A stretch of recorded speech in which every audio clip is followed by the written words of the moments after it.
பெண் பிள்ளைகள் வீட்டில் இருந்தால் தாய் வெளியவே போகாது, வெளியவே போகாது. அப்படி போகிறதா இருந்தால் அந்த பிள்ளையும் கையில் பிடிச்சிக்கிட்டு தான் போகும்.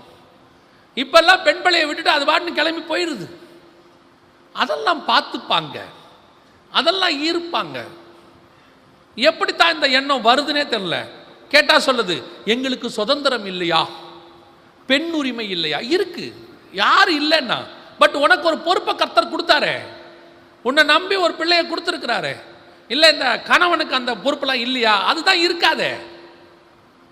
அதான் காலையில் காலங்கத்தால் 6 மணிக்கு கிளம்பி போயிருமே, சாயங்காலம் 6 மணிக்கு 8 மணிக்கு தானே வரும். கேட்டால் அவர் சொல்கிற வார்த்தை என்ன சொல்ல போகிறாரு?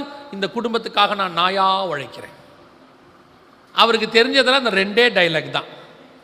இந்த குடும்பத்துக்காக நான் நாயா உழைக்கிறேன், உழைச்சி நான் ஓடா போயிட்டேன்.